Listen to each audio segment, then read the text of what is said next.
DAP에서도 이런 소리를 튜닝을 하네? 네, 안녕하세요. 포털브레이브 유겸입니다. 오늘도 국내에서는 누구보다 빠르게 또 기기를 받아왔습니다. 아스트랭컨의 신제품이죠. SE300을 가지고 나왔습니다. SE300은 지난달에 독일에서 열렸던 하이엔드 미넨쇼에 처음 공개가 됐는데요. 이 비저니어스하고 콜라보를 한 이어폰 아우라도 함께 선보였습니다. 아우라 이어폰도 저희가 입수하는 대로 또 리뷰를 해드리겠습니다. SE300은 퓨처라 라인업 제품입니다. 아시다시피 퓨처라는 아스트랭컨에서 좀 신기한 것들을 많이 시도를 하는 그런 라인이죠. 처음에는 거치형 DAC에나 사용했었던 그런 칩셋을 가져와서 사용을 했었고, 그 다음에는 모듈형도 만들었었고, 하나의 DAP에 두 개의 DAC를 달기도 했었어요. 그런 식으로 다양한 시도를 했었는데요. 이 제품 자체의 흥행보다는 실험적이고 재미있는 요소들을 많이 담아내는 그런 라인업이라고 할 수가 있겠습니다. 저희 같은 덕후들은 심정적으로 이런 퓨처라 라인을 조금 더 응원을 하게 되더라고요. 이런 실험적인 시도를 해볼 수 있는 브랜드가 많지가 않죠. 누군가 이런 시도를 계속 하다 보면은 그만큼 기기의 수준도 더 발전을 할 테니까요. 여러모로 저는 훌륭한 시도인 것 같습니다. 이번에 SE300은 아스트랭컨에서 최초로 R2R 덱을 적용한 제품입니다. 그것도 자체 개발한 R2R 덱을 사용을 했는데요. 아시는 분들은 아시겠지만 이 R2R 덱이라는 게 만드는 게 조금 손이 많이 가고요. 그만큼 단가가 비싼 편이기도 합니다. 그래서 요즘에는 차이파이를 제외를 하면 몇몇 하이엔드 제조사들만 계속해서 사용하고 있는 그런 방식이기도 하고요. 이 부분은 뒤에서 좀 자세히 설명을 드리도록 하고요. 일단은 신제품이니까 제품을 하나하나 꼼꼼하게 살펴보도록 하겠습니다. 퓨처라 라인 제품들은 이 직사각형 네모 반듯한 요 틀 안에 다양한 디테일들을 가미한 그런 디자인이 좀 예쁘게 적용되는 그런 라인이기도 한데요. 이번에 SE300도 직선이라는 큰 틀은 그대로 가지고 있는데 이 볼륨 노브가 있는 우측 쪽에 물결 모양의 곡선을 포인트로 줬습니다. 거대한 파도의 시작인 물결을 컨셉으로 잡은 디자인이라고 하고요. 이 부분 재질을 또 스테인리스로 처리를 해서 빛을 받으면 반짝반짝 광이 나는데 실제로 만져보면 엄청 또 부드럽고 세련된 느낌도 납니다. 우측을 제외한 나머지 부분은 알루미늄 소재고요. 후면은 강화 유리로 처리를 해서 어느 면에서 보냐에 따라 조금씩 또 다른 느낌을 가지게 됩니다. 예전에 저희가 SP3000을 리뷰를 했을 때 이 기구팀 관계자분들한테 한번 여쭤본 적이 있었는데요. 이런 어떤 후면 가공, 그러니까 처리 공정이 굉장히 좀 까다롭고 복잡하다라고 하시더라고요. 거의 명품이나 수고기품을 만드는 정도의 수고가 들어간다고 하는데, 이제는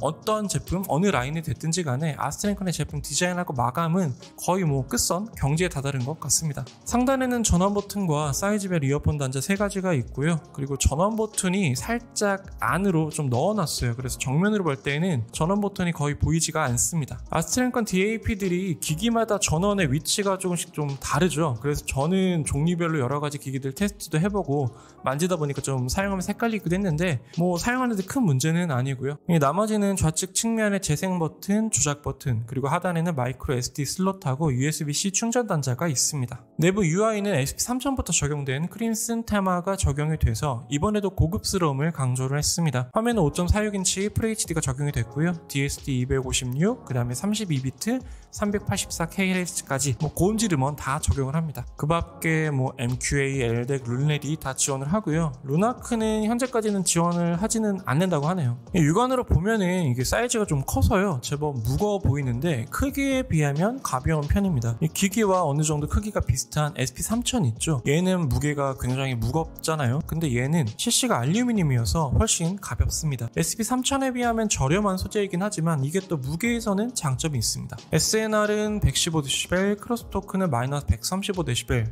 그 다음에 출력 임피던스는 1.3옴, 내장 메모리는 256GB, 배터리 타임은 스펙상 약 12시간에 완충시까지는 3.5시간이 걸린다고 합니다. SE300의 포인트라고 하면은 자체 개발한 R2R 덱을 사용했다는 점일 텐데요. AKM이나 ESS 칩 같은 기성 덱을 사용하는 DAP들은 델타 시그마 방식으로 신호를 처리를 하거든요. 기술적인 이야기를 짧게 해드리면 R2R 방식은 저항들을 병렬로 연결을 해서 이 비트에 맞는 전압값을 할당을 해서 신호를 변환하는 그런 방식입니다. 이 회로가 사다리처럼 생겼다라고 해서 레더덱이라고도 부르기도 하고요. 이 회로도를 보시면 저항들이 엄청 박혀있고 좀 복잡하죠. 이 SE300은 총 96개의 저항을 사용했다고 하고요. 이 신호값의 개별적인 어떤 전압값을 다 할당을 해서 이 저항을 가지고 해당하는 값을 처리를 하니까 신호 방식은 상대적으로 간단해집니다. 대신 대신에 신호 처리의 정확도를 높이기 위해서 각각의 저항마다 일일이 수작으로 측정을 해서 값을 맞춰야 해요. 그렇기 때문에 시간과 노력이 굉장히 좀 많이 드는 그런 방식이기도 하고요. 이렇게 일일이 저항 선별하고 또 정밀도를 높인다고 하더라도 기판의 구조, 노이즈, 온도 같은 주변 환경에 또 민감하게 반응을 한다고 합니다. 그래서 DAC의 구조뿐만이 아니라 기기 전체의 구조를 따져야 되는 거죠. 발열, 진동 이런 것들이요. 이 기기 완성도를 높여야 되는데 이런 부분들은 또 이전까지 아스트링컨이 계속 개발을 해왔던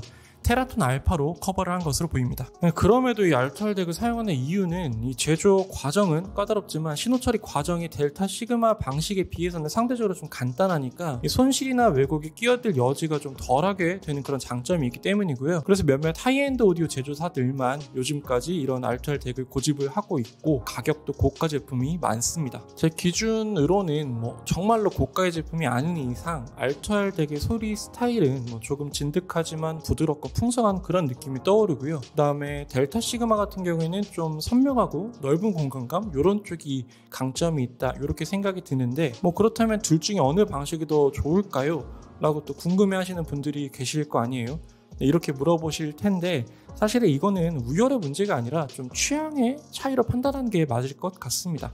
진공관 앰프하고 TR 앰프하고 소리 차이를 비교를 할 때에도 성능이나 스펙만 놓고 보면은 TR 앰프가 진공관 앰프를 좀 압도하잖아요. 근데 또 요즘에는 진공관 앰프의 소리를 선호하시는 분들도 많고요. 그래서 두 가지 방식 중에 뭐가 더 스펙상 좋다 이렇게 접근하기보다는 소리 성향에 따른 취향으로 접근하시는 게 보다 적절할 것 같습니다. SE300을 테스트할 때 이어폰은 제가 사용하고 있는 비저니어스 V6를 사용을 했고요. 기본 청음 방식은 논오버 샘플링, 그러니까 NOS 모드, 그 다음에 로우 게인, 앰프는 클래스 A 모드를 기준으로 들어봤습니다. 앞서 알투알 덱의 일반적인 소리 특징을 아주 간략하게 말씀을 드렸는데 이번에 SE300은 아스트랭컨답게 이 알투알 덱의 일반적인 그런 성향뿐만이 아니라 아스트랭컨의 특유의 개성도 약간은 가미를 한 그런 소리라고 보시는 게 맞을 것 같습니다. 이제까지 아스트랭컨 소리와는 약간 달라요. 결이 많이 다른데 저는 또 어렴풋이 옛날에 SE100 소리가 좀 떠오르기도 하더라고요. 그래서 소리가 좀 평탄하고 깨끗하다는 느낌보다는 살짝 봉긋하고 도톰하다는 인상을 받았습니다. 톤은 살짝 묵직한 편이고요. 이게 또 저역 때문에 생기는 무게감이라기보다는 중저역부터 중역, 음역대 살짝 그 중간 부분의 역할이 더 큰 것 같아요. 전반적으로 중역이 살짝 올라와 있는 느낌이 있는데요. 음선이 좀 두툼하고 힘도 실리고 그러니까 중역이 확 튄다든지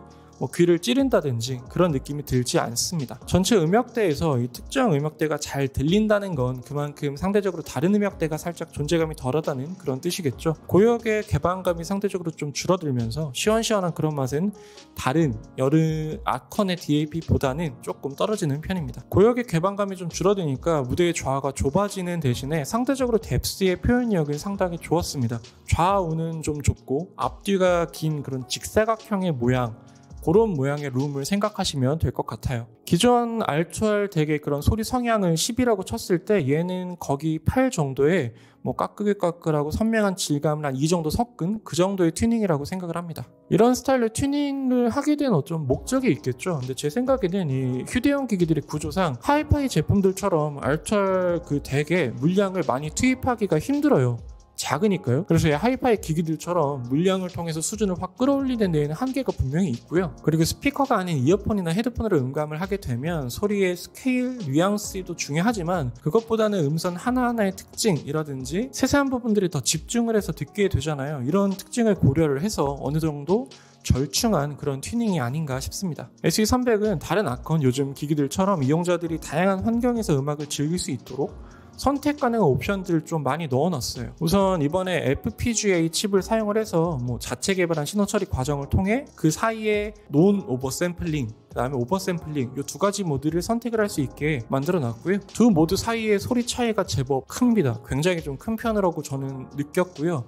이 NOS 모드가 조금 올드한 스타일의 소리라고 한다면 OS 모드는 상대적으로 조금 현대적인 스타일로 소리가 바뀝니다. 그래서 음역대 밸런스가 맞는 걸 선호를 한다, 혹은 또 음선이 조금 또렷하게 들리는 걸 좋아하시는 그런 분들은 오버 샘플링 모드가 더 취향에 맞으실 것 같아요. 근데 또 저는 개인적으로 이 NOS 모드 쪽이 이 특유의 중역대의 에너지감이 좀 개성도 있고 듣기 좋더라고요. 만약에 음색은 그대로 두고 여기에 리듬감만 살짝 살리고 싶다라고 하시는 분들은 앰프 모드를 바꾸는 것을 추천드리겠습니다. 클래스 A 대비에 클래스 AB 모드로 들었을 때 아주 미묘하지만 소리의 맺고 끊음이 좀 빨라지면서 약간 타이트해집니다. 이런 스타일의 음색과 소리결에는 저는 재즈가 정말로 찰떡궁합이었어요. 개인적으로는 SE300의 이런 소리 스타일이 헤드파이에서 재즈를 감상하기에 가장 적합한 기기가 아닐까 싶습니다. 그리 크지 않은 무대에 몇 안 되는 악기 구성, 그 다음에 보컬에 초점을 맞춘 봉긋한 음색, 적당한 무게감, 온도감 이런 게 이 SE300이 소리 성향하고 이 재즈가 정말로 잘 어울립니다. 이 SE300으로는 일단은 사마라 조이의 링거 어와일이라는 앨범을 한번 추천드리겠습니다. 이제 겨우 99년생인데요. 2023년 그래미 어워드에서 신인상도 받았고 최우수 재즈 보컬 앨범상도 수상을 했습니다. 얼마 전에 또 이 앨범의 디럭스 버전이 발매가 됐어요. 이것저것 여러 버전들이 추가가 돼서 트랙 수가 좀 많이 늘어났더라고요. 이 앨범을 먼저 NOS 모드, 그 다음에 클래스 A 모드로 먼저 들어본 다음에 AV 모드로 바꿔서 들었는데요. 이때 또 소리 차이가 제법 있더라고요. 클래스 A 대비 AB가 조금은 소리의 반응이 빠르다는 게 좀 체감이 됩니다. 이 보컬곡 말고 마일스 데이비스 같은 어떤 연주곡 있죠? 그런 앨범들은 클래스 A 특유의 그 진득하고 부드러운 성향이 더 잘 어울리는 것 같아요. 저는 그게 더 좋게 들었는데요. 근데 이게 보컬이 들어가게 되면 클래스 A가 보컬이 조금 답답하게 들리는 경향이 있습니다. 그래서 이 기기로 또 재즈만 듣지는 않을 거 아니에요. 락이나 팝같이 좀 비트감 있는 장르를 들을 때에는 아예 샘플링을 오버 샘플링 모드로 맞춰놓는 게 더 잘 어울렸고요. 이 NOS 모드로 듣게 되면은 빠른 비트의 곡에서는 공간이나 음색, 리듬감 면에서 조금씩 좀 답답하게 들리더라고요. 그래서 아예 앰프도 AB로 맞추는 것을 추천드리겠습니다. 결론적으로는 OS 모드와 클래스 AB의 조합이 SE300에서 들을 수 있는 가장 가볍고 날렵한 소리가 되겠습니다. 물론 그렇다고 해서 타 기기에 비해서 그렇게 빠른 성향도 아니에요. 그렇게 가벼운 소리도 아니었고요. 하지만 이렇게 맞추고 들으면 SE300에서도 팝 같은 음악을 들어도 꽤 괜찮더라고요. 네, 또 오랜만에 퓨처라 라인을 접해 봤는데요. 이 스펙상 알터엘 덱을 적용을 했다고 해서 이 귀로 그 스펙을 듣는 건 아니잖아요. 근데 또 여기에 그치지 않고 또 요 알터엘 덱만의 소리 성향을 잘 살리면서 또 퓨처라 라인만의 개성도 잘 살리는 독특한 기기가 하나 나온 것 같아서 저는 굉장히 괜찮게 들었습니다. 또 이렇게 말씀을 드리면 또 물어보실 것 같아요. SP3000하고 비교했을 때 어때요? 이런 질문이 나올 것 같은데요. 전체적인 음질로 따지게 되면은 가장 최상급이죠. SP3000과는 저는 비교는 못할 것 같습니다. SE300은 대신에 확실히 소리가 개성이 있고 재미있다라는 느낌이 먼저 들었어요. 그래서 올라운드보다는 장르 편향적인 스타일에 가깝고요. 이 SE300의 가격이 해외 판매가는 $1,900, 그리고 국내 판매가는 부가세 포함해서 259만 원에 판매가 될 예정이라고 합니다. 환율 대비해서 가격도 나쁘지 않게 잘 나온 것 같습니다. 제 개인적인 바람으로는 이왕 아콘에서 알터엘 방식의 제품을 게시를 한 만큼 이 퓨처라 라인에서 일회성으로 알터엘 덱을 쓰는 게 끝내지 말고 계속해서 좀 독자적인 라인으로 개발을 했으면 좋겠습니다. 알터엘 라인을 계속 개발을 해서 상대적으로 부족한 해상력을 좀 끌어올린다든지 공간감을 넓힌다든지, 그러니까 전체적인 소리의 완성도를 계속 올리다 보면은 나중에는 자사의 울티마 라인까지 소리가 또 올라갈 수도 있겠죠. 그렇게 되면은 나름 상징적인 의미도 있을 것 같고요. 결과적으로는 그걸 통해서 나중에 또 거치형 덱까지도 한번 만들어줬으면 좋겠습니다. 네, 오늘 제가 준비한 영상 여기까지였고요. 영상이 도움이 되셨다면 구독, 좋아요, 댓글, 알림 설정 한번 부탁드리겠습니다. 감사합니다. 피스. 알토알이 약간 전 세계적으로 좀 유행인 것 같아요. 왜냐면은 그 사이에 몇 년, 최근에는 나왔지만 그 전에 AKM이나 ESS 신규 칩이 좀 안 나왔었지. 그러다 보니까 신제품을 내야 되니까 할 게 없잖아. 알토알을 해보자. 그래서 개발도 한 것 같아. 근데 또 사람들도 알토알이라는 거 원래 옛날에 쓰던 방식 아니야? 아니야 하이엔드에서 쓰는 거 아니야? 라고 했는데 접하기 힘든 게 딱 하고 나오다 보니까 신기하네? 들어봐야지 하면서 점점 좀 유행을 하니까 이제 브랜드들도 하나씩 적용을 하고, 사실 좀 늦었지. 아컨에서는 차이파이에서 DAP 요새는 소니 빼고 거의 다 차이파이잖아. 거기서는 알토알 덱 사용한 DAP들이 계속 나왔었는데 얼마 전에 차이파이 알토알 괜찮은 것도 한번 들어본 적도 있었는데 얘도 잘 나왔어. 가격 대비해서 가격이 250만 원대잖아 한국에서는. 사실 SEP3000이 500이 넘잖아. 얘가 2배란 말이야 가격이. 정말 SP3000이 얘보다 소리가 2배가 좋냐? 그건 아니거든.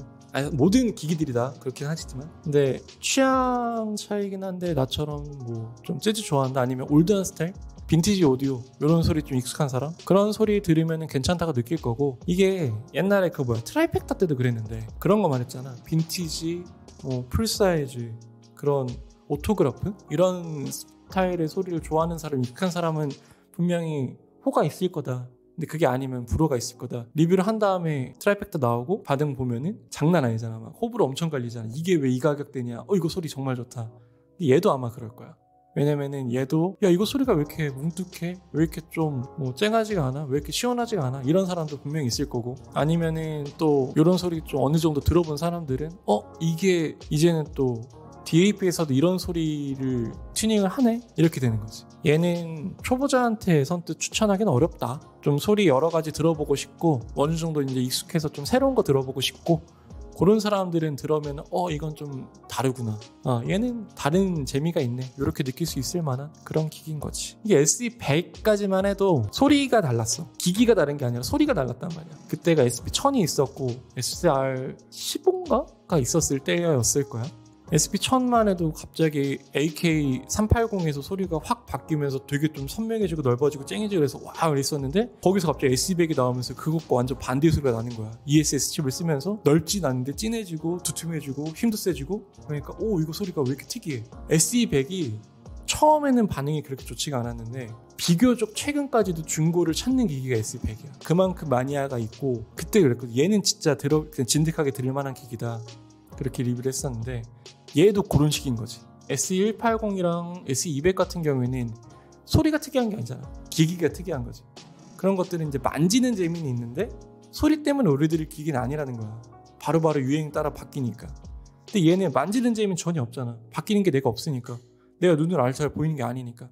근데 SE100처럼 소리가 재밌는 거야. 그러니까 얘가 더 잘 만든 거지 사실은. 그렇게 접근을 해야지, 상품적으로 봤을 때에는.